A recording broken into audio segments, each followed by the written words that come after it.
السلام علیکم ورحمۃ اللہ وبرکاتہ۔ ناظرین، آپ کے لیے ہم لے کر آئے ہیں بیان قاری محمد حنیف صاحب ملتانی کا حضرت خالد بن ولید رضی اللہ تعالیٰ عنہ 125 جنگ کا فاتح۔ تو چلیے چلتے ہیں بیان کی۔ محترم بزرگوں، عزیز دوستوں، حضرت محمد الرسول اللہ صلی اللہ تعالی علیہ وسلم کی تشریف آوری تھی۔ آپ نے تشریف لا کر دنیا بنی نو انسان کو امن کا پیغام دیا، راست بازی کا سبق پڑھایا، حق و صداقت کا درس دیا، اور انہیں یہ بتلایا کہ میں اللہ تبارک و تعالیٰ کی طرف سے نبی بن کر آیا ہوں تمہاری رہنمائی کے لیے۔ جن لوگوں کے مقدر اچھے تھے، جن کے نصیب اچھے تھے، انہوں نے موافقت کی، دامن پکڑا، غلامی کی، جانثاری کی، اور دامن پکڑا تو ایسا پکڑا کہ جان کے ٹکڑے تو ہو گئے مگر حضور اکرم صلی اللہ علیہ وسلم کا دامن نہ چھوڑا۔ مصائب ٹوٹے، طوفان کے پہاڑ بن کر ان کے سامنے آئے، تلخ سے تلخ وادیوں سے ان حضرات کو گزرنا پڑا، مگر کوئی تاریخ میں ثابت نہیں کر سکتا کہ محمد کریم صلی اللہ علیہ وسلم کے کسی دیوانے نے دین کو چھوڑا۔ امیر تھا یا غریب تھا، مرد تھا یا عورت تھی، کوئی بھی تھا، اور کیوں نہ ہو، جب ان کے سامنے محمد مصطفیٰ صلی اللہ علیہ وسلم دکھ اٹھایا کرتے تھے، صحابہ کرام کی جان نکل جاتی تھی۔ مکہ مکرمہ ہے، اللہ پاک ہر مسلمان کو زیارت نصیب فرمائے، آمین کہہ دو۔ مسلمانوں کی تعداد بڑی کم ہے، بہت تھوڑی سی تعداد ہے، کفر زوروں پہ ہے، جہالت نے انگڑائیاں لے رکھی ہیں، اور وہ دار الندوہ میں بیٹھ کر مشورے کرتے ہیں کہ اس نبوت کے مشن کو ختم کیا جائے۔ قرآن کریم نے ان لوگوں کے مشوروں کو بھی نقل کر دیا، فرمایا وَإِذْ يَمْكُرُ بِكَ الَّذِينَ كَفَرُوا لِيُثْبِتُوكَ۔ محمد صلی اللہ علیہ وسلم کو قید کر دو، ان کی تحریک ختم ہو جائے گی، ان کا مشن ختم ہو جائے گا۔ او یخرجوک، یا انہیں جلا وطن کر دو، دیش نکالا دے دو۔ او یقتلوک، سرے سے قتل کر ڈالو، نبوت کو دنیا میں سے بے نام و نشان بنا دو۔ اللہ پاک فرماتے ہیں تم نے بھی تدبیر بنائی، تم نے بھی تجویز کی، وَيَمْكُرُونَ وَيَمْكُرُ اللَّهُ،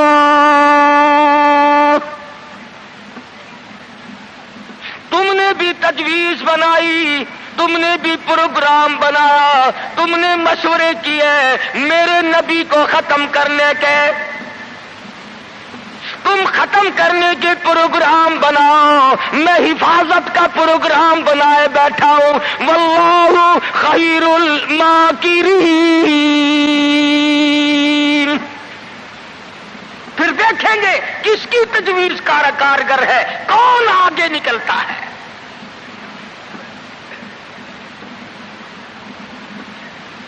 یہ مارنے کے درپے ہیں، یہ ختم کرنے کے درپے ہیں، یہ مٹانا چاہتے ہیں، اور اللہ کریم کے سامنے ادھر مدنی کریم صلی اللہ علیہ وسلم ساری رات سجدے فرماتے ہیں، سیدہ عائشہ صدیقہ رضی اللہ تعالیٰ عنہ فرماتی ہیں میں سوئی ہوئی تھی، اچانک میری آنکھ کھلی، آپ کا سر سجدے میں ہے، اتنے رو رو کر دعائیں کرتے ہیں، اس قدر آہذاری کی، اس قدر عاجزی فرمائی، آپ کا سانس گھٹنے لگا۔ عائشہ صدیقہ فرماتی ہے میں کلیجے کو پکڑ کر بیٹھ گئی، کہیں آج میں بیوہ تو نہیں ہو جاؤں گی۔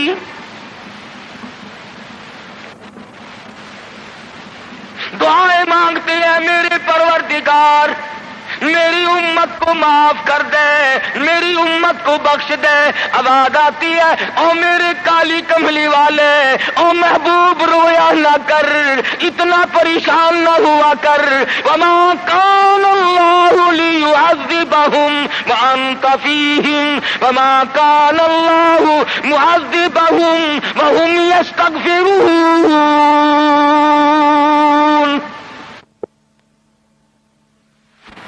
میرے محبوب جب تک آپ ان لوگوں میں موجود ہیں میں وعدہ کرتا ہوں ان کو کوئی عذاب نہ دوں گا، ان کو ذلیل نہ کروں گا، ان کو برباد نہ کروں گا۔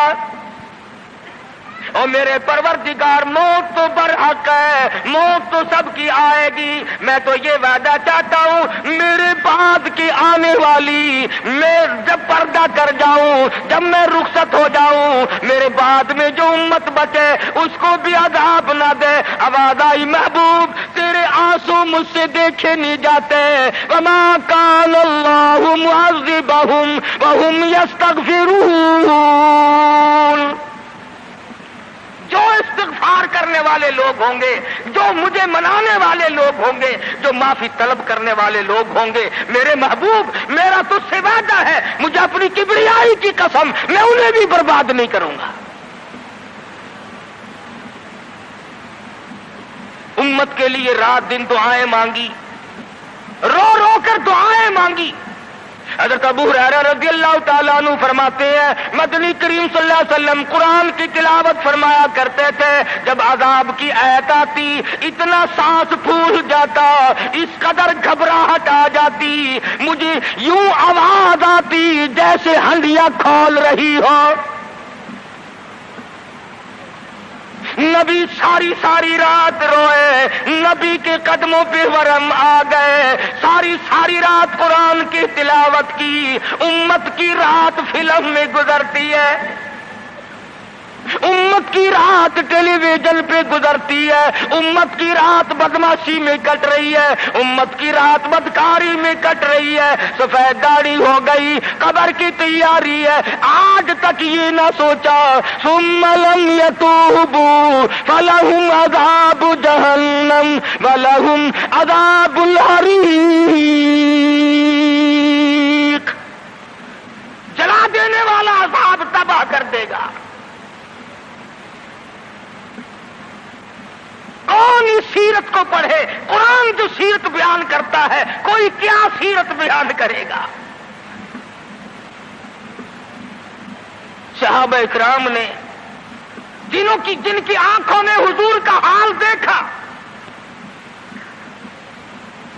تم نے کبھی اپنے نبی کا لباس نہ پوچھا، بٹن کی جگہ میرے آقا کے کرتے مبارک میں کانٹے چبھے ہوئے ہیں، آرام فرماتے ہیں گلے میں کرتا نہیں ہے۔ صحابی نے سوچا مجھ سے زیادہ کسی کو بھوک نہ ہوگی، پیغمبر کے سامنے جا کر کرتا اٹھا دیا، یا رسول اللہ ذرا دیکھو میرا کیا حال ہے، سیدھا نہیں ہو سکتا ہوں، پیٹ پہ پتھر باندھ رکھا ہے، رحمت والے ہاتھوں سے کرتا اٹھایا اور صحابہ کی آنکھوں نے دیکھا ایک کے بجائے 2 پتھر بندھے ہوئے۔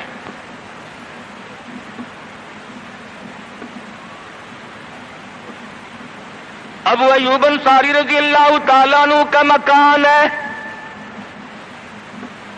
اللہ اللہ، ہجرت فرما کر مدینہ طیبہ میں تشریف لائے۔ ہر کوئی چاہتا ہے میرے دروازے پہ قیام ہو، مجھے یہ سعادت ملے، امام الانبیاء میرے مہمان بنے۔ مدینے میں پہنچے، سب نے تمناؤں کا اظہار کیا، اپنی خواہشات کا اظہار کیا. صحابہ رو رہے ہیں, اے کاش یہ دولت مجھے مل جائے. فرمایا چھوڑ دو, میری اونٹنی جہاں بیٹھ جائے گی میں وہیں ٹھہروں گا, میں وہیں کا مہمان بنوں گا. جن گھروں میں بسترے تھے, جن گھروں میں کھانے تھے, جن گھروں میں اہتمام تھا, انتظام تھا, اونٹنی چلتی گئی چلتی گئی چلتی گئی. ابو ایوب انصاری کے دروازے پہ جا کے بیٹھ گئی. ابو ایوب انصاری کے گھر میں 3 دن کا پہلے سے فاقہ ہے. اور مسلمان تو آج مہمان بھی بڑے آدمی کا بن کے راضی ہے. بیٹی دینے کے لیے بڑے آدمی ڈھونڈتا پھرتا ہے, لڑکے کے لیے دلہن تلاش کرنے کے لیے بڑے آدمی ڈھونڈتا پھرتا ہے. رشتے ناتوں کے لیے بڑے بڑے تلاش کرتا ہے. ہر مقام پہ تیری بڑوں پہ نظر ہے, تو غریب پہ نظر ڈالنا چھوڑ گیا. مدنی کریم صلی اللہ تعالی علیہ وسلم کا مدینے میں قیام ہے, اللہ کے حکم سے قیام ہے. اللہ میاں نے ٹھہرایا, ابو ایوب انصاری کے مہمان بنایا, جس گھر میں 3 دن کا پہلے سے فاقہ موجود ہے.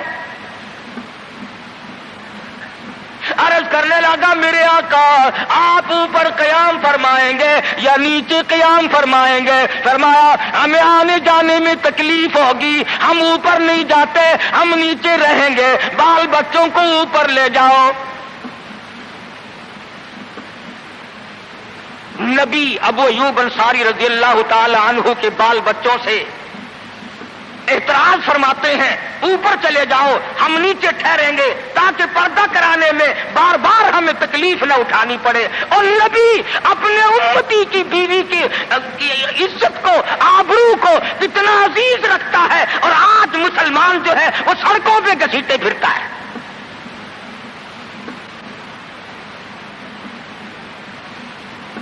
کافی دنوں کی بات ہے, ایک آدمی مجھے ملا, میں نے اخبار, میں روز تو پڑھتا نہیں, اخبار کیا کریں گے, اور میں تمہیں کہتا ہوں یہ تمہارا اخبار پڑھ کر سکھ مسلمان بنے گا؟ یہ تمہارا اخبار پڑھ کر چوڑا چمار ہندوستان کا بنیا اور ہندو وہ اسلام لائے گا؟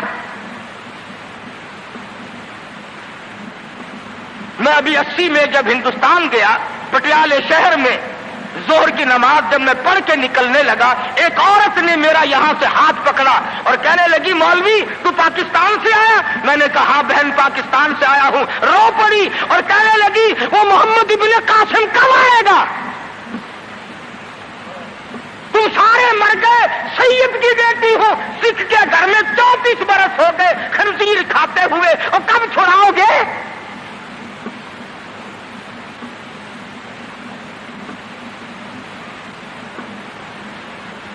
کرنال شہر میں اڈے پہ کھڑے ہوئے ایک عورت نے پوچھ لیا, تم پاکستان سے آئے ہو؟ میں نے کہا, رو پڑی, کہنے لگی وہ تمہارا اسلام قرآن کہاں گیا؟ ارے آج تم اپنے آپ کو نہیں سنبھال سکتے, مسلمانوں کی بیٹیوں کی تو تم کب خبر لوگے؟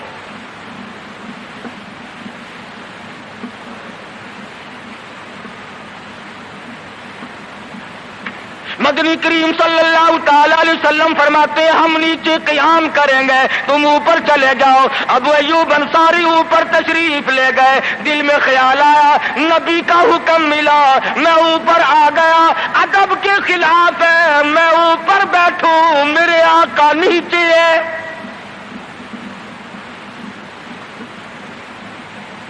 تو نے تو نبی کا ادب کرنا بھی نہیں سیکھا, تو نبی کے ادب کی طرف بھی نہیں جاتا.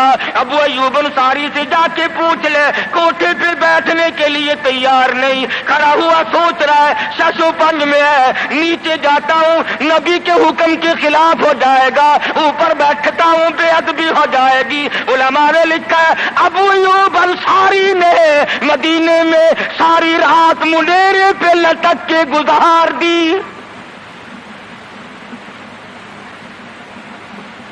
تمام رات ابو ایوب انصاری رضی اللہ تعالی عنہ منڈیرے پہ لٹک کے رات پوری کر دیتا ہے. نیچے جاتا ہوں نبی کے حکم کے خلاف ہوگا, اوپر بیٹھتا ہوں بے ادبی ہوگی. ارے نہ بیٹھا نہ نیچے گیا, ساری رات لٹک کے گزار دی.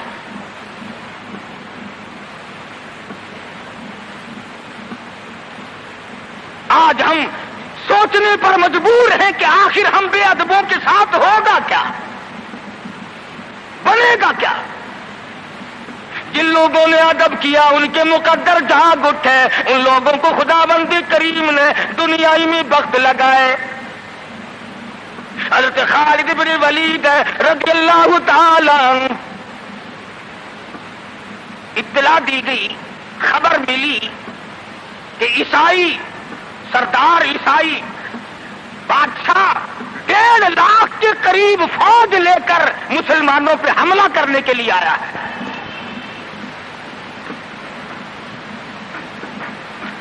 حضرت خالد بن ولید رضی اللہ تعالی عنہ کو 50-60 آدمی دیے، جاؤ بادشاہ کی فوج کا اندازہ لگا کے آؤ، تخمینہ لگا کے آؤ، اسلحہ دیکھ کے آؤ، ان کی تعداد کا اندازہ لگاؤ وہ کتنے ہیں۔ حضرت خالد بن ولید رضی اللہ تعالی عنہ چند صحابہ کرام کو ساتھ لے کر کے پہنچے۔ عیسائی بادشاہ کو پتا چلا، اس نے حضرت خالد بن ولید رضی اللہ تعالی عنہ کو بلایا اور کہنے لگا کہ دیکھو جنگ اچھی چیز نہیں ہے، ہم سے صلح کر لو، ہم سے صلح کر لو۔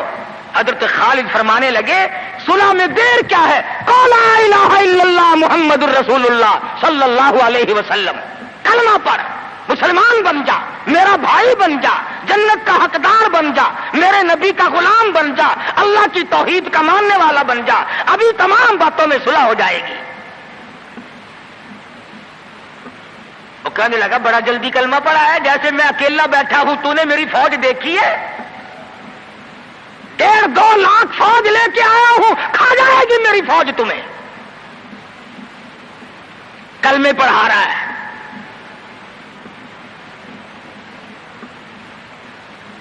حضرت خالد کو کہنے لگا تجھے پتا نہیں تو کس کے سامنے کھڑا ہے؟ فرمایا ہاں ایک عیسائی کافر کے سامنے کھڑا ہوں۔ وہ کہنے لگا ہے کوئی جلاد؟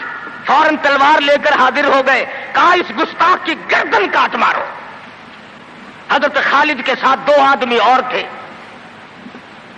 انہوں نے یہ نہیں کہا ہے جی اجی ہم تو یوں ہی بات کر رہے تھے جی، اجی آپ برہم ہو گئے، اجی حضور آپ ناراض ہو گئے۔ حضرت خالد نے یہ نہیں فرمایا کہ باہر والوں کو اطلاع کر دو، وہ 50-60 آدمی تو ہمارے ساتھ مل جائے۔ 2 ساتھیوں کو فرمایا اب ایک دوسرے کی طرف مت دیکھنا، تلوار نکال لو، انشاءاللہ حوض کوثر پہ ملاقات ہوگی۔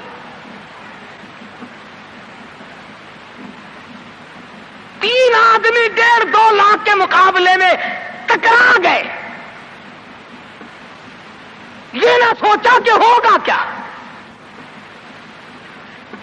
حضرت خالد بن ولید رضی اللہ تعالیٰ عنہ اور 2 ساتھی اور تمام کافروں کی فوج میں گھر گئے، جنگ شروع ہو گئی۔ ابو عبیدہ بن جراح رضی اللہ تعالیٰ عنہ کے خام میں مدنی کریم صلی اللہ علیہ وسلم تشریف لائے، فرمایا ابو عبیدہ تو سویا ہوا ہے، میرا خالد گھیرے میں آ گیا۔ گھبرا کے اٹھے، شور مچایا، لوگوں جلدی کرو پہنچو، خالد گھیرے میں ہے۔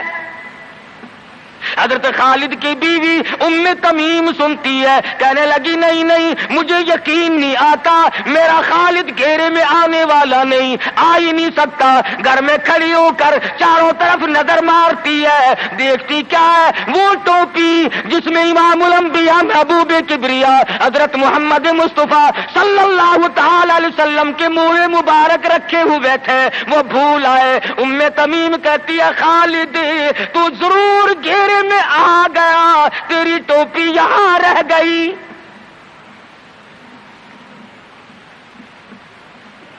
ام تمیم نے ٹوپی لے کر کے شور نہیں مچایا، کپڑے نہیں پھاڑے، چہرہ نہیں نوچا، ابو عبیدہ کے پاس نہیں آئی، بغل میں ٹوپی دبائی، برقع اوڑھا، گھوڑے پہ سوار ہوئی، تلوار لے کر گھوڑے کو سرپٹ چھوڑ دیا۔ صحابہ دیکھ رہے تھے، ارے یہ کون ہے؟ یہ کوئی جاسوس معلوم ہوتا ہے، اسے پکڑو۔ صحابہ نے سارے گھوڑے دوڑائے، گھیرے میں لے لیا، پوچھا برقع پوش تو کون ہے؟ کہنے لگی نہ چھیڑو، خالد کی بیوی ام تمیم ہوں۔ تو کہاں چلی ہے؟ کہنے لگی میرا خالد گھیرے میں آ گیا، ٹوپی گھر پہ بھول گیا، وہ پہنچانے چلی ہوں، ہمیں دے دے ہم پہنچا دیں گے، تو عورت ذات ہے۔ کہنے لگی خالد کی جو قدر میں جانوں تم نہیں جانتے، جان دے دوں گی مگر ٹوپی کسی کو نہ دوں گی۔ نکل پڑی، آ کے دیکھا تلواریں چل رہی ہیں، گاجر مولی کی طرح آدمی کٹ رہے ہیں، حضرت خالد بن ولید بیچ میں ہے، ام تمیم نے تلوار نکال کر چلانی شروع کر دی، گاجر کی طرح لوگوں کو کاٹ مارا۔ خود حضرت خالد کہتے ہیں او میرے ساتھیوں، اس نوجوان کو پہچانو، اس برقع پوش کو پہچانو، اس نقاب پوش کو پہچانو، یہ کون ہے؟ جب سامنے گئی نقاب اٹھا کے کہنے لگی خالد تیری بیوی ام تمیم ہوں، یہ ٹوپی بھول آئے ہو، پہنچانے آئی ہوں۔ اور کراچی کے مسلمانوں تم نے کبھی سوچا نہیں خالد کے سر پہ نبی کی ٹوپی نہیں، جس میں نبی کے بال رکھے ہوئے تھے، وہ گھیرے میں آ گئے۔ آج تیرے پاس قرآن نہیں، تو گھیرے میں ہے۔ وہ ٹوپی گھر پہ بھول آیا تھا، تو قرآن کو مسجد میں قید کر کے آیا، آج تو کفر کے لرزے میں پھنسا ہوا ہے، تو گھیرے میں ہے، تجھے کوئی نہیں نکال سکتا اللہ کے قرآن کے سوا۔ تم کتنی عسکری طاقت بڑھاؤ، تم تعداد بڑھا لو، تم چھوٹے بڑے زور لگاؤ، کتنی تم کوشش کرو، خدا کی قسم جب تک تم اللہ کا قرآن لے کر کے نہیں بیٹھتے اس وقت تک تمہارا گھیرا نہیں ٹوٹ سکتا۔ تم نے اللہ کے قرآن کو مسجد میں قید کر دیا۔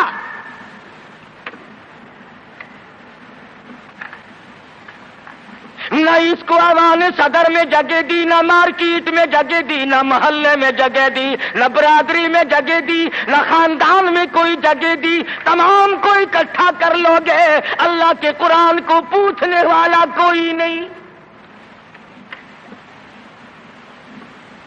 کون پوچھے؟ حضرت خالد تو صرف ٹوپی بھول کر آئے تھے، ہم نے قرآن ہی بھلا دیا، نبی کی سیرت کا آئینہ بھلا دیا۔ خدا کی قسم نبی نے امانت تمہارے سپرد کی ہے، میدان حشر برپا ہوگا اور اللہ کا پیغمبر کھڑا ہو کر تم سے مطالبہ کرے گا لاؤ میری امانت کہاں ہے۔ کچھ لوگ کہیں گے اور جی ہم تو عشق کی وجہ سے ایسا کر بیٹھتے ہیں، محبت میں ہمیں پتہ ہی نہیں چلا قرآن کہاں رہ گیا، محبت میں ہمیں پتہ ہی نہیں چلا قرآن رہ کہاں گیا۔ اور تجھے کیسی محبت ہے، تجھے کیسا عشق ہے کہ تجھے آج تک پتہ نہیں چلا۔ عشق تو صحابہ کرام کو تھا۔ مدینہ منورہ ہے، اللہ پاک ہر مسلمان کو مدینہ پاک کی زیارت نصیب فرمائے۔ خدا کی قسم مدینے کی ہوا میں جو خوشبو ہے تمہاری وہ کستوری میں نہیں ہو سکتی، وہ مشک میں نہیں ہو سکتی، وہ عنبر میں نہیں ہو سکتی، وہ زعفران میں نہیں ہو سکتی۔ ارے مدینے کی ہوا میں جو خوشبو ہے جو گنبد خضرا سے ٹکرا کر آتی ہے اس ہوا میں خوشبو بھی نرالی ہے۔ صحابہ کہتے ہیں کہ جب ہم نبی صلی اللہ علیہ وسلم کو تلاش کرنے کے لیے نکلتے تو کسی سے پوچھتے نہیں پھرتے تھے، بلکہ مدینے کی ہوا بتاتی تھی ادھر آؤ حضور، ادھر تشریف لے گئے۔ مدینہ منورہ میں ایک جنگ کی تیاری فرمائی، صحابہ اکرام کا لشکر تیار فرمایا حضور اکرم صلی اللہ علیہ وسلم نے۔ جمعے کا دن ہے، صبح کا وقت ہے، لشکر کو ساتھ لے کر کے تشریف لے گئے، 2-3 میل تک رخصت فرمانے کے لیے گئے، دعا کر کے واپس آ گئے، اللہ تمہیں کامیاب فرمائے۔ صحابی ہے حضور اکرم، سب کہہ دو صلی اللہ علیہ وسلم کا۔ آؤ عشق کی بات تمہیں بتاؤں۔ حضور اکرم صلی اللہ علیہ وسلم نے روانگی کے وقت فرما دیا، توجہ کرنا، لشکر کو رخصت کرتے وقت فرما دیا، اور میرے دیوانوں اور پروانوں اور میرے جانثاروں بات سنو، پہلے جھنڈا جعفر طیار رضی اللہ تعالیٰ عنہ کے ہاتھ میں دینا، پھر جھنڈا عبداللہ ابن روا کے ہاتھ میں دینا، پھر جھنڈا اسامہ بن زید کے ہاتھ میں دینا۔ حضور کے کلام کی مراد کو اگر صحابہ نہیں جانتے تو کون جانتا ہے؟ سمجھ گئے صحابہ کہ جعفر طیار شہید ہوں گے، یہ جو حضور نے فرمایا پھر اس کو دینا، پھر اس کو دینا۔ حضور صلی اللہ علیہ وسلم کے کلام کی، فرمان کی، ارشاد کی مراد اور منشا غرض و غائب صحابہ سمجھ گئے کہ جعفر طیار شہید ہوں گے، اور پھر عبداللہ بن روا بھی شہید ہوں گے، اور اسامہ بن زید بچ کے آئیں گے۔ صحابہ کا تجربہ تھا حضور کے کلام کو سمجھنے کے لیے۔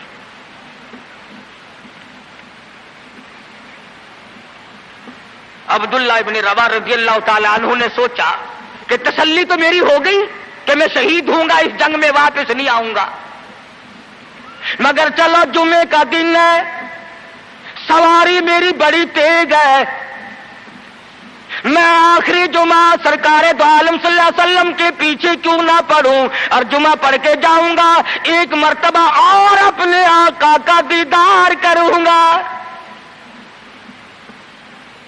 واپس مدینے میں آئے، گھر نہ گئے، بیوی بچوں میں نہ گئے، باغ و بہار میں نہ گئے، فصل باڑی میں نہیں گئے، لوگوں میں نہیں گئے، سیدھے مسجد نبوی میں تشریف لائے۔ جمعے کی نماز کے بعد مدنی کریم صلی اللہ علیہ وسلم سے سلام کیا۔ حضور نے فرمایا عبداللہ میں نے تو تجھے صبح رخصت کیا تھا لشکر کے ساتھ،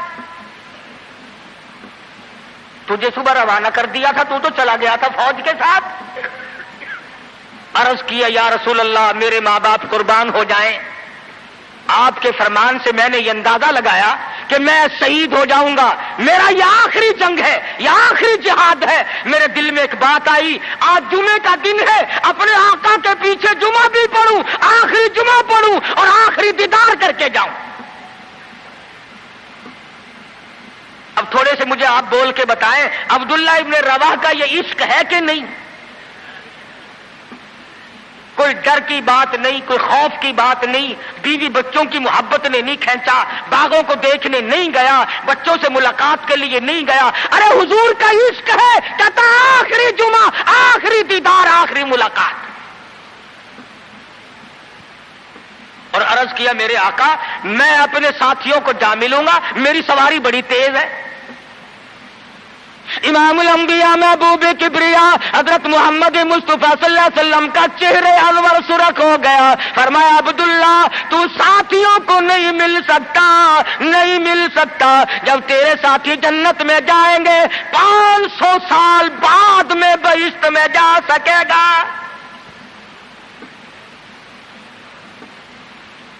کیوں؟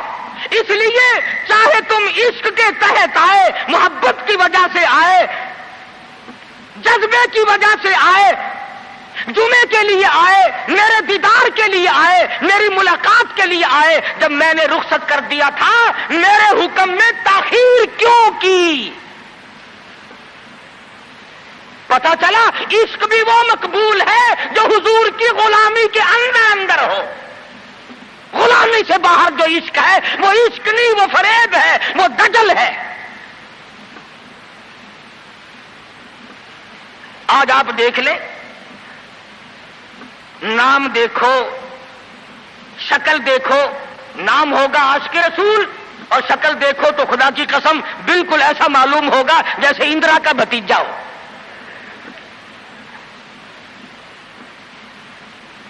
پہچان نہیں سکے گا آدمی۔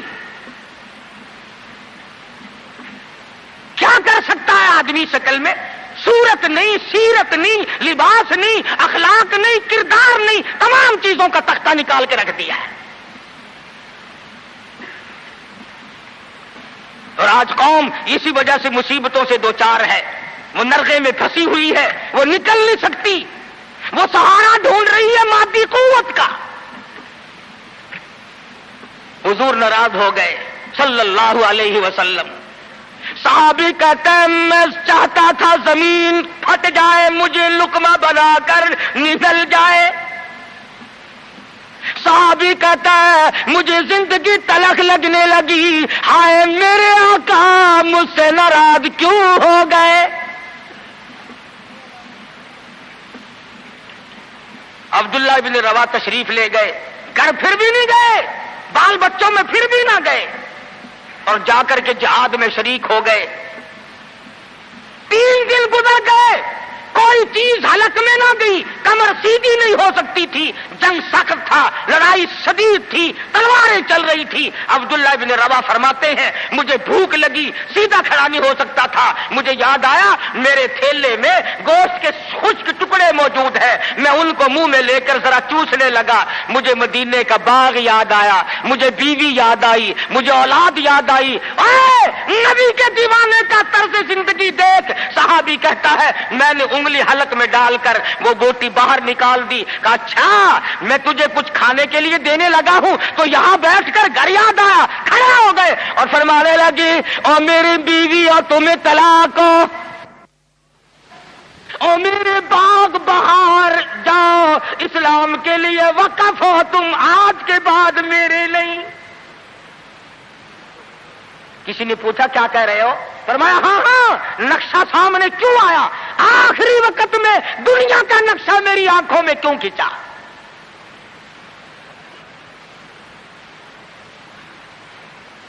صحابی نے اپنے دل میں تصور بھی لانا اچھا نہ سمجھا، میری عاقبت خراب نہ ہو جائے، میری آخرت نہ بگڑ جائے۔ عبداللہ بن روا تلوار لے کر کھڑے ہو گئے، کسی نے لکھا 3 دن کا، بعض نے لکھا 5 دن کا بھوکا صحابی ٹکڑے ہو گیا۔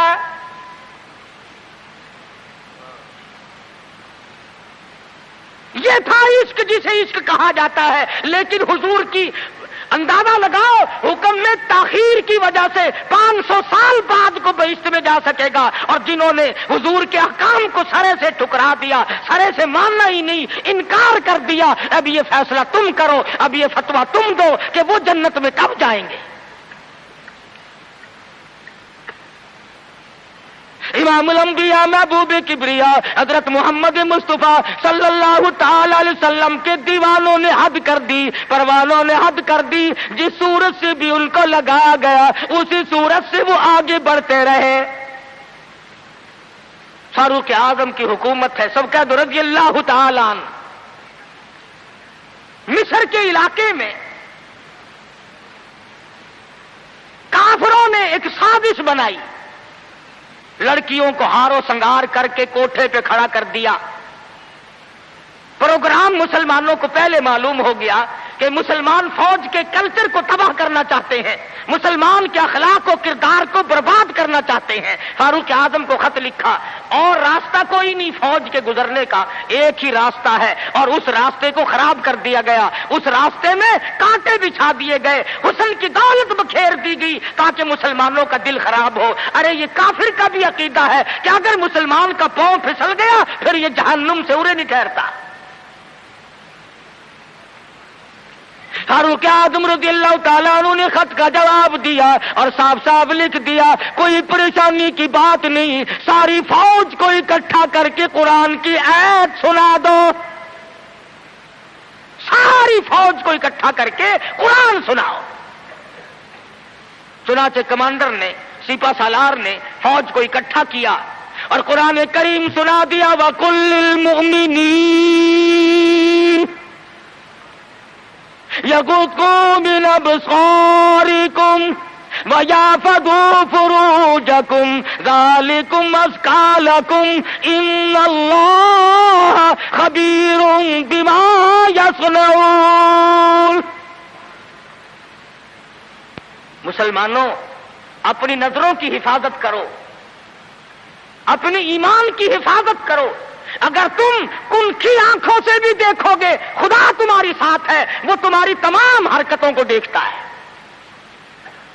بس ایک قرآن کی آیت سنائی سبینہ نہیں ہوا تھا، سارا قرآن نہیں سنایا، ایک آیت سنائی ہے مسلمان فوج کو، اور پھر حکم دیا گزرو اسی علاقے سے جہاں یہ تمام سازش کی گئی ہے. صحابہ گزر رہے ہیں, تابعین مسلمان گزر رہے ہیں, تالیاں بجتی ہیں, ڈانس ہوتا ہے, جھنکار ہے, گانا بجانا ہے, تمام مسلمان گزر گئے. لڑکیاں کہنے لگی آئے اور جانے والوں تم سارے اندھے تو نہیں, اس حسن کو کوئی تو دیکھو. سر اٹھاتے نہیں. ایک مسلمان سپاہی گزرتا گزرتا کہنے لگا کوئی کیسے دیکھے گا, سارے کے سارے اللہ کا قرآن سن کے آئے ہیں, سارے قرآن پاک سن کے آئے ہیں, یہ دیکھیں گے کیسے؟ لڑکیاں کہنے لگی وہ قرآن کیسا ہے, اس میں کتنی قوت ہے, اس میں کتنی طاقت ہے, اس میں کتنی استعداد ہے, اس میں کتنی پاور ہے, جو ایسے حسن کے نظارے سے روک دے, جو ایسا حسن نہ دیکھنے دے. اور کہنے لگے اور جانے والوں یوں نہ جاؤ, وہ قرآن کریم ہمیں بھی سناتے جاؤ, سناؤ ہمیں وہ قرآن. ایک مسلمان سپاہی چلتا بھی جاتا ہے, قرآن بھی پڑھتا جاتا ہے. تاریخ شاہد ہے, عیسائیوں کی بیٹیاں تھی, یہودیوں کی لڑکیاں تھی, کافروں کی بیٹیاں تھی. ارے تڑپ ہو تو تڑپ کر نیچے چھلانگ لگائی, اور جانے والوں چھوڑ کے نہ جاؤ, ہمیں بھی یہ قرآن سناؤ اور ہمیں بھی اللہ کے بندے بناؤ. ایک ایت سن کر اتنا عمل کیا, جن کو سازش بنایا تھا وہ تمام لڑکیاں مسلمان ہو کر مجاہدین کے ساتھ ساتھ جاتی ہیں. آج سارا قرآن ہمارے سامنے ہے.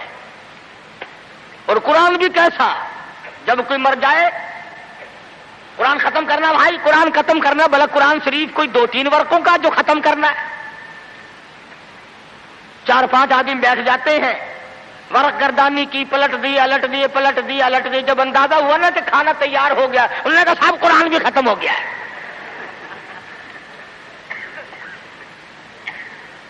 ہمارے یہاں ایک مولانا ہے, لوگ ان کو بہت کہتے ہیں کہ قرآن ختم کرو.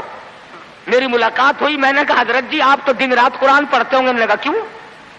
ہم نے کہا سارے لوگ آپ کے پاس آتے ہیں, دادی مر گئی قرآن پڑھنا, ماسی مر گئی قرآن پڑھنا, پھوپھی فوت ہو گئی قرآن پڑھنا. کہنے لگے میں ان کی بات کا نوکر ہوں, 3 دفعہ کل پڑھتا ہوں. بڑی بات کی اس نے کہ دکان یہ سنبھالے, مکان یہ سنبھالے, کار ان کی, بینک بیلنس ان کا, تمام چیزیں ان کی, ساری رات بیٹھ کر قرآن میں پڑھوں کیوں؟ ہر کوئی اپنی کمائی میں لگا ہوا ہے. جو لوگ ملتان جاتے ہیں انہیں پتا ہے کہ چوک بازار ملتان کا سب سے بڑا بازار ہے. ایک روز گزرتے گزرتے ایک آدمی آیا اور بڑے مرے دل سے السلام علیکم. میں نے کہا جی وعلیکم السلام. حضور میرے لیے بھی کوئی دعا کرو, کاروبار بالکل نہیں رہا, ٹھنڈا کاروبار ہے. وہ شکر ہے میں نے پوچھ لیا, ورنہ مولویوں کی تو عادت ہوتی ہے اللہ برکت دے جی اللہ برکت دے. اور میں نے پوچھ لیا تیرا کاروبار کیا ہے؟ کہنے لگا کفن بیچتا ہوں.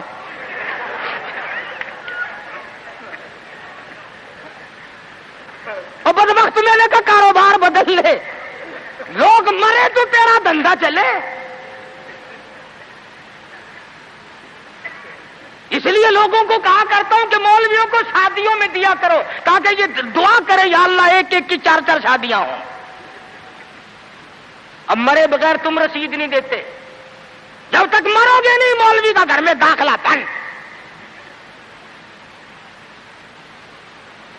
کیا کرے مولوی بیچارہ, کدھر جائے؟ سب کی بات یہ ہے. ایک دوست کے جنازے کے ساتھ قبرستان گیا, وہ قبر کھودنے والے بھی پہچانتے ہیں. السلام علیکم. وعلیکم السلام. کیا حال ہے بھائی؟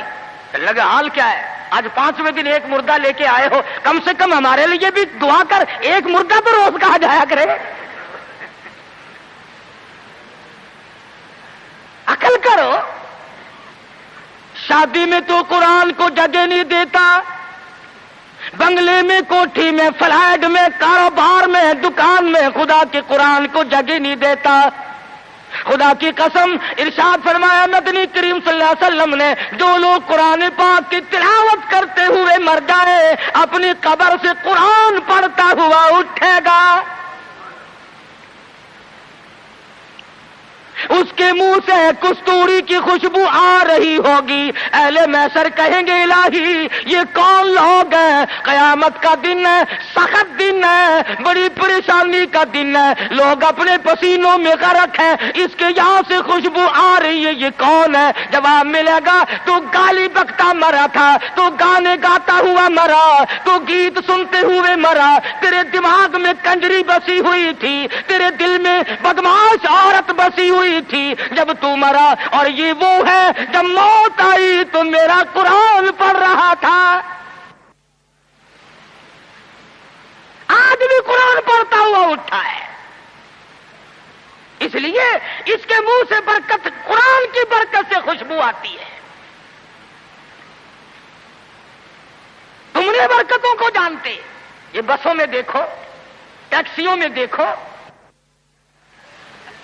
عقیدہ دیکھ، ایڈی تصویر لٹکی ہوئی ہے. یہ کس کی ہے؟ فلانے بابا کی ہے، شیمن شریف والے بابا کی ہے، پاک پٹن والے. اور یہ بابے تھے یا بابن تھی؟ یہ عورتیں تھوڑی ہی تھی. کچھ تو عقل کر. اللہ والوں کی توہین کرتے ہو. تیری موٹر کو، کار کو، ویگن کو، بس کو یہ بابا بچائے گا، خدا نہیں بچا سکتا. اسی لیے دھکے کھا رہے ہو کہ تمہارا خدا ریٹائر ہو گیا. اور جب خدا کا دروازہ آدمی چھوڑتا ہے اس کی عقل ماری جاتی ہے، اسے پتہ ہی نہیں چلتا کہ عورت کا معاملہ ہے یا مرد کا معاملہ ہے. میں عرض کر رہا تھا کہ مسلمان اگر نبی کی سیرت کو سنتا ہے یا جانتا ہے اور مانتا ہے تو کوئی وجہ نہیں کہ مسلمان کو کچھ زیر کر سکے. وہی خالد بن ولید ہیں سب قید رضی اللہ تعالی عنہ. ایک دوسرا موقع آیا، کافر اپنی فوج کو لے کے آیا، بہت بڑا لشکر ہے، بہت بڑا لشکر ہے. کہنے لگا خالد چلا جا، بھاگ جا ورنہ بوٹیاں اڑا دی جائیں گی تیری. کہنے لگا ہاں ہاں تیرے جیسے کئی دیکھے بوٹیاں اڑانے والے، کیا بات ہے؟ اس نے کہا خالد میں وہ زہر لے کے آیا ہوں کہ اگر تلوار بجھا کر کے مار دی تو ٹکڑے ٹکڑے ہو جائے گا، بھسم ہو جائے گا، جل کر خاک ہو جائے گا. فرمایا کوئی بات نہیں، وہ زہر مجھے دکھا. وہ کافر نے، عیسائی سردار نے وہ شیشی نکال کر حضرت خالد کے حوالے کر دی. حضرت خالد نے اللہ کا نام لیا اور لے کر اتنا سخت قسم کا زہر جس میں نامعلوم کیا کیا چیز ڈالی ہوئی تھی، 2 قطرے زمین پہ ٹپکائے، زمین میں آگ لگ اٹھی، زمین میں آگ لگ گئی. خالد کا ایمان دیکھو، نبی کے دیوانے کا ایمان دیکھو، اور نبی کا صحابی ہے، نبی کا جانثار ہے، نبی کا غلام ہے. ہاتھ سے شیشی لی اور بسم اللہ کر کے تمام شیشی کو پی کر خالد سامنے کھڑے ہیں. فرمانے لگے دیکھ تیرے سامنے آرام سے کھڑا ہوں. کہنے لگا کہ تم تو کچھ بھی نہیں، تمہیں تو یہ زہر کچھ نہیں کہتا، تم کیا کھاتے ہو، تم کیا پیتے ہو، تمہارا کیا مطلب ہے، اور جاؤ اپنے خیمے میں تمہارے پاس آؤں گا. عیسائی سردار گیا، خالد کو کہنے لگا وہ کشتہ کھلا، وہ دوا پلا، جس کو زہر کچھ نہ کہے، تلواریں نہ ڈرائیں، تیر نہ ڈرائیں، مرنے سے نہ ڈرے. فرمایا غسل کر، غسل کیا. فرمایا پڑھ لا الہ الا اللہ محمد الرسول اللہ صلی اللہ علیہ وسلم. کلمہ پڑھایا. عیسائی کلمہ پڑھ کے کہنے لگا خدا کی قسم اب وہی جذبہ، وہی ہمت، وہ قوت میرے اندر آ گئی. تم ٹھہرو، اب اس ساری فوج سے میں اکیلا ٹکراؤں گا. چنانچہ وہ ٹکرا گیا اور شہید ہو گیا. تو ایسی صورت میں جبکہ عقائد کا میدان ہمارا یہ ہو اور عمل کا میدان ہمارا یہ ہو اور کردار کی صورت یہ ہو تو بات کیسے بنے؟ اللہ میاں جانتا تھا کہ نبی کی آمد کی خوشی میں نامعلوم ناچیں گے، ڈانس کریں گے، ڈھول بجائیں گے، کیا کیا خرافات کریں گے. اللہ میاں نے اسی دن میں حضور کی وفات رکھ دی. فرمایا اگر خوشی آئے اچھلو مت، غم آئے تو تباہ نہ ہو جاؤ. وہی دن خوشی کا اور وہی دن غمی کا. تجھے غم کا کیا پتا؟ تیرا بیٹا مر جائے تجھے غم کا پتا، تیری بیگم مر جائے تجھے غم کا پتا، تیرا جوان کڑیل بھائی مر جائے تجھے غم کا پتا، تو نے ماں کا صدمہ دیکھا ہوگا، تم نے باپ کا صدمہ دیکھا ہوگا، تم نے بیٹے کی موت کا صدمہ دیکھا ہوگا۔ خدا کی قسم جاؤ بلال سے جا کے پوچھو جب حضور رخصت ہوئے تیرا کیا حال بنا تھا۔ تو کیا جانے کہ صحابہ کرام پہ اس دن کیا بیتی۔ حجۃ الوداع کے زمانے سے لے کر 12 ربیع الاول تک محمد مدنی صلی اللہ علیہ وسلم بیمار رہے۔ اگر اتنے دنوں آج کوئی بیمار پڑ جائے، مولویوں سے موت کی دعا کرانے لوگ مسجدوں میں پہنچ جاتے ہیں، اجی ذرا دعا کر دینا یا ادھر ہو یا ادھر ہو۔ بلکہ وہ ایک بات سنی تھی کہ ایک آدمی کا والد بیمار تھا، اس کا بیٹا مردہ نہانے والے کے پاس گیا، اس نے کہا ذرا چلو ابا جی کو غسل دینا ہے، کہ بھائی کب فوت ہوا؟ انہوں نے کہا جی آپ جائیں گے پانی گرم کریں گے کفن تیار کریں گے انشاءاللہ اتنا مریض آئیں گے اور کیا ہے، پیش کی تیاری ہوتی ہے۔ یہ صحابہ تھے جنہوں نے جان کے قیمے بنوا کر کے حضور اکرم صلی اللہ علیہ وسلم کا دیدار کیا تھا۔ ان کی نظروں کے سامنے ان کے بچوں کو نیزوں کی نوک پہ لٹکا کر تڑپا کر مارا گیا، مگر کسی صحابی نے ایمان کا دامن نہ چھوڑا۔ آخری وقت ہے مرض الموت، ازواج مطہرات رضی اللہ تعالیٰ عنہن اجمعین کو جمع فرمایا، فرمایا اے ام حبیبہ، اے زینب، اے حفصہ، تمام کے تمام بخوشی اجازت دو میں اپنی بیماری کے دل ایسا صدیقہ کے حجرے میں گزار لوں۔ وہ کس طریقے سے اجازت مانگتے ہیں؟ ہمارے یہاں تو ساری زندگی اجازت کا سوال ہی پیدا نہیں ہوتا، گویا بیماری کے دن بھی گزارنے تھے، اور ایسا صدیقہ کے حجرے کو قیامت تک کے لیے بہت بڑا مقام دینا تھا۔ بنیاد پڑ رہی ہے گنبد خضرا کی۔ سیدہ عائشہ صدیقہ رضی اللہ تعالی عنہا فرماتی ہیں آخری وقت تھا، پسینے آئے، گھبراہٹ طاری ہوئی، فرمایا میری عائشہ ٹھنڈے پانی کا پیالہ لیا، میں سمجھی پانی پیئیں گے، میرے محبوب کو پیاس لگی ہوگی، میرے محبوب کو گرمی لگی ہوگی، میں پانی کا پیالہ لے کر حاضر خدمت ہوئی، اشارہ کر کے فرمایا یہاں رکھ دے، میں نے رکھ دیا، رحمت والا ہاتھ پانی میں بھگو کر اپنے منہ پہ چھینٹے مارنے شروع فرما دیے۔ عائشہ صدیقہ فرماتی ہے میرا جگر پھٹنے لگا، اور میرے محبوب کیا بنی، یہ گھبراہٹ کیسی، یہ پریشانی کیسی؟ فرمایا میری عائشہ تو نہیں جانتی موت کتنی گھبراہٹ والی ہے۔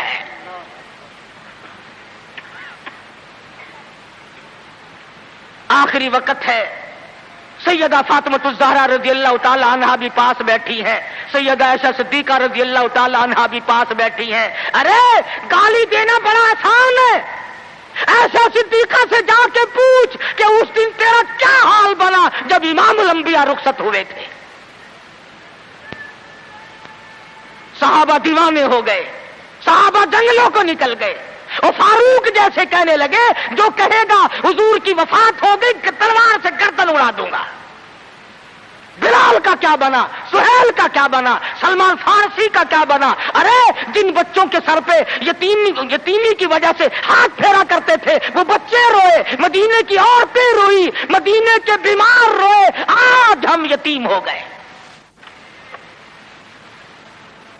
تو 12 ربیع الاول مدنی کریم صلی اللہ علیہ وسلم کی وفات کا دن ہے، حضور کی رخصتی کا دن ہے، اور خداوند عالم نے اس لیے یہ دن رکھا کہ لوگ اچھلنا نہ شروع کر دیں، لوگ بے حد متاثر نہ ہو جائیں، اس لیے یہ وہ غم ہے کہ مسلمان کے اندر سے تو نکلنا ہی نہیں چاہیے۔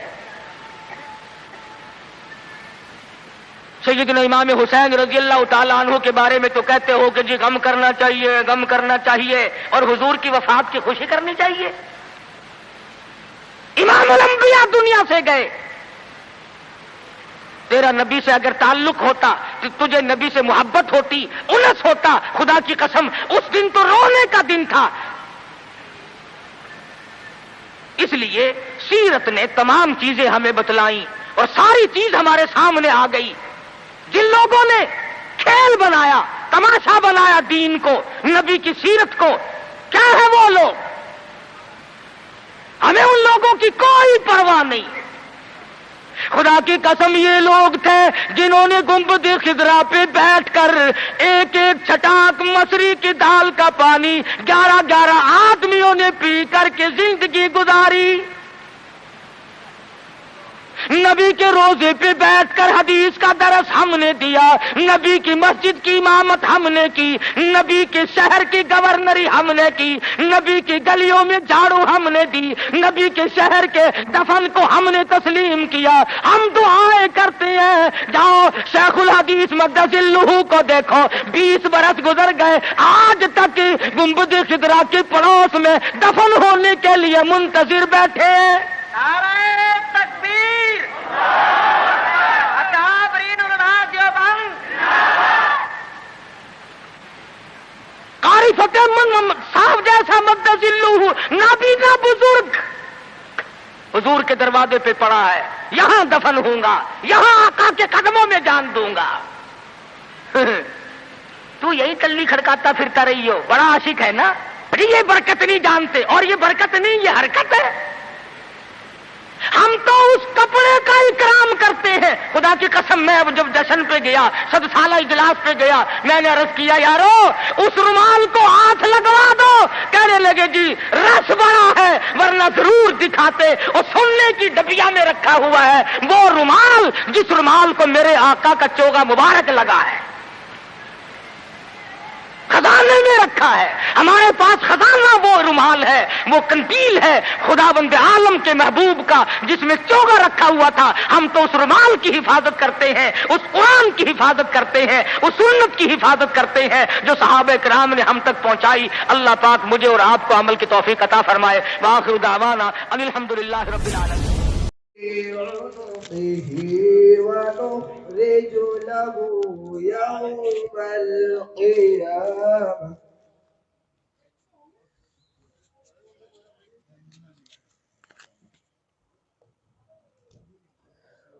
ونخرج له يوم القيامة كتابا يلقاه منشورا اقرأ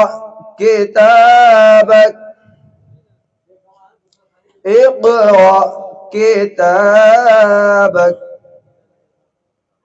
كفى بنفسك اليوم عليك حسيبا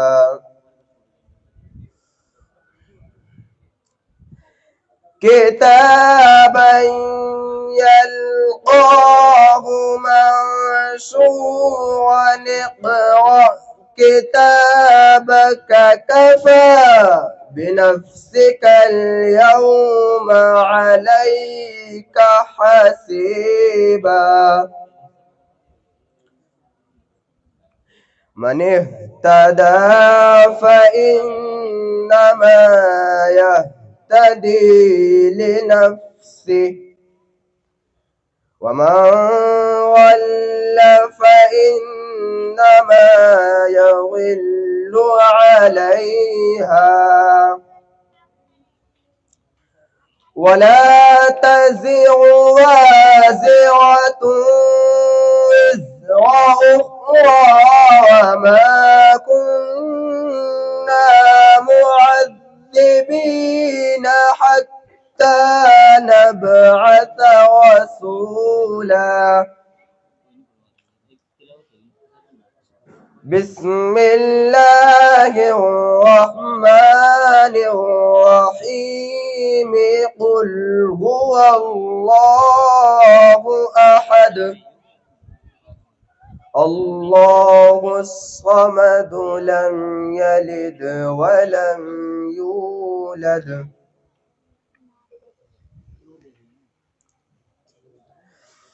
قل هو الله أحد الله الصمد لم يلد ولم يولد ولم يكن له كفوا أحد قل هو الله أحد الله الصمد لم يلد ولم يولد ولم يكن له كفوا أحد صدق الله العظيم. أعوذ بالله من الشيطان الرجيم.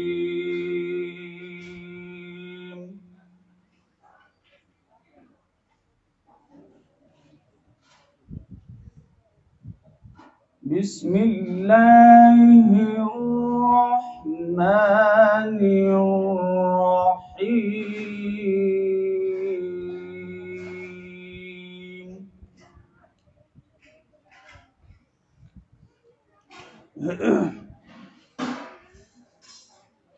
وإذ يرفع إبراهيم القواعد من البيت وإسماعيل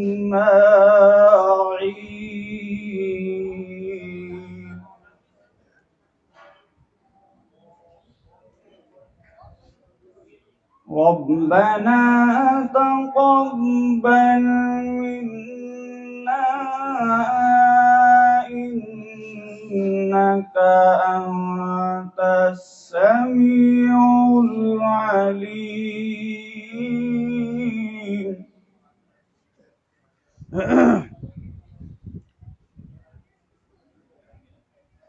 ربنا تقبل منا إنك أنت السميع العليم.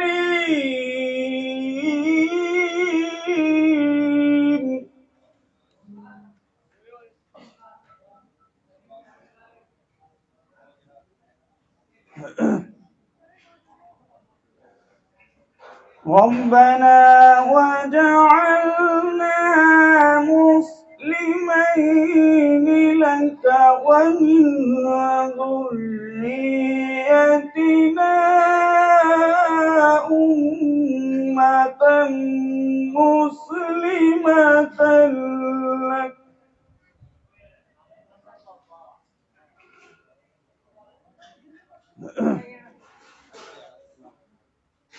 وأرنا مناسكنا وتب علينا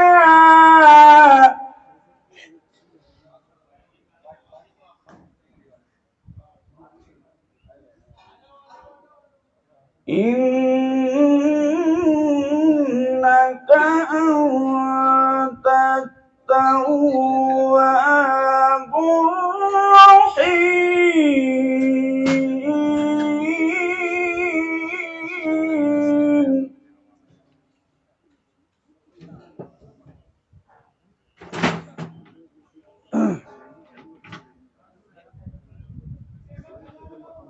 بسم الله الرحمن الرحيم.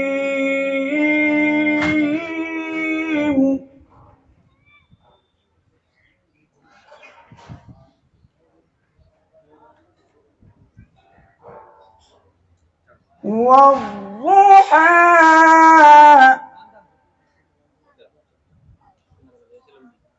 والليل إذا سجى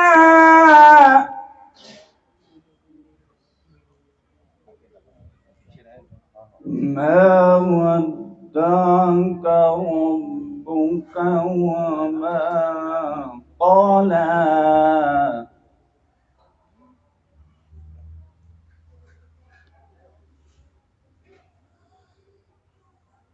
والضحى والليل إذا سجى ما ودعك ربك وما قلى وللآخرة خير لك من الأولى ولسوف يعطيك ربك فترضى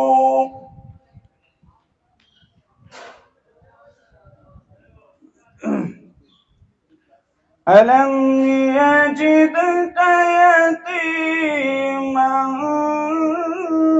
فآوى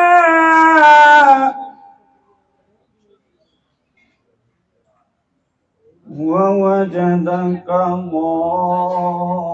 ضالا فهدى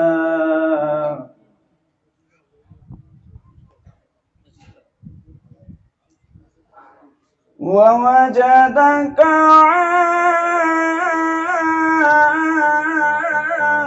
عائلا فأغنى فأما اليتيم فلا تقهر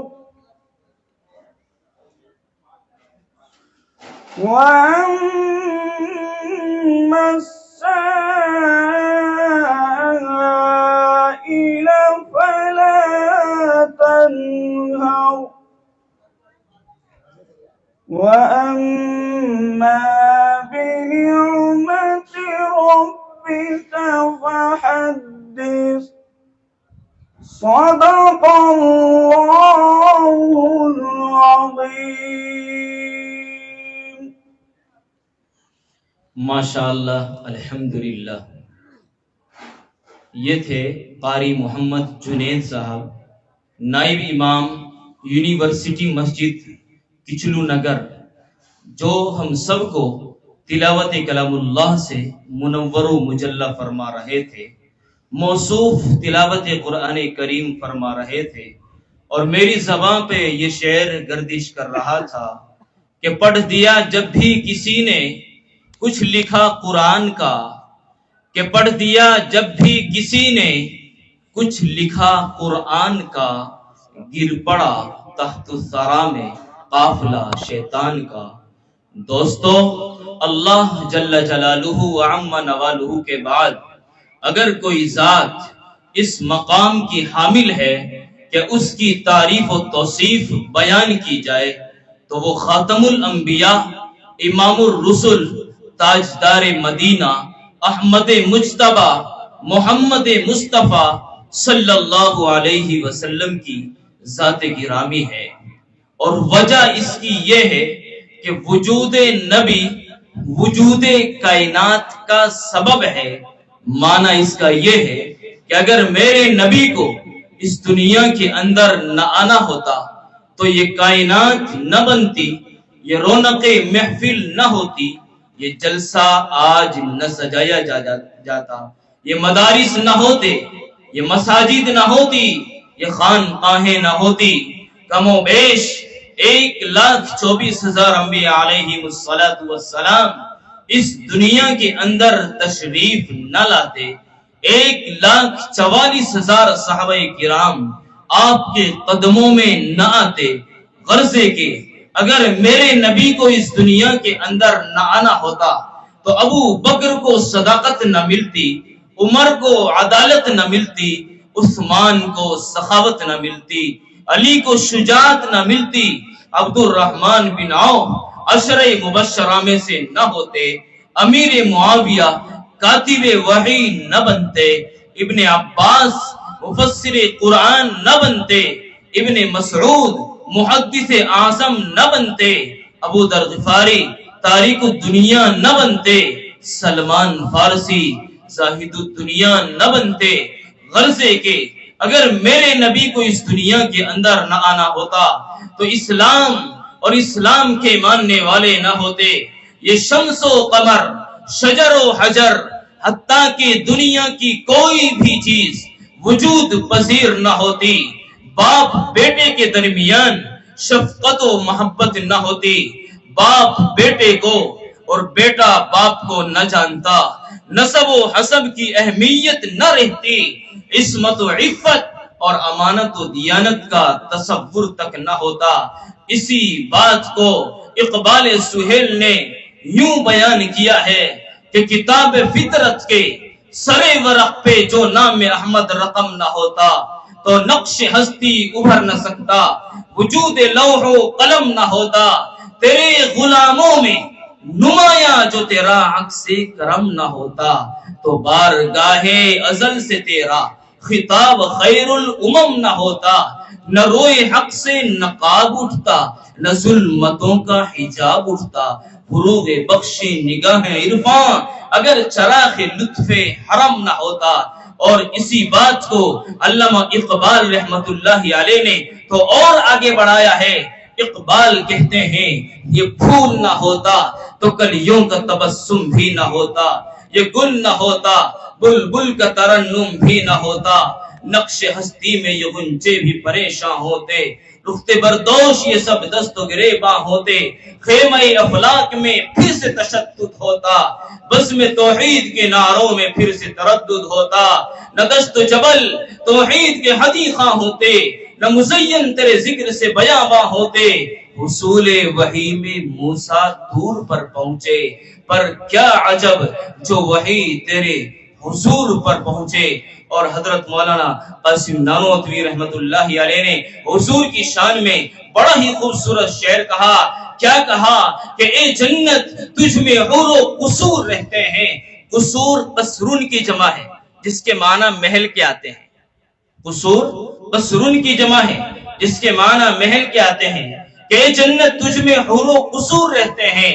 میں نے مانا کہ ضرور رہتے ہیں، لیکن اے جنت میرے دل کا طواف تو کر، اس دل میں حضور رہتے ہیں۔ ایک مرتبہ درود شریف پڑھ لیجئے، اللہم صلی علی محمد وعلی آل محمد کما صلیت علی ابراہیم وعلی آل ابراہیم انکا حمید مجید، اللہم بارک علی محمد وعلی آل محمد کما بارکت علی ابراہیم وعلی آل ابراہیم انکا حمید مجید۔ تو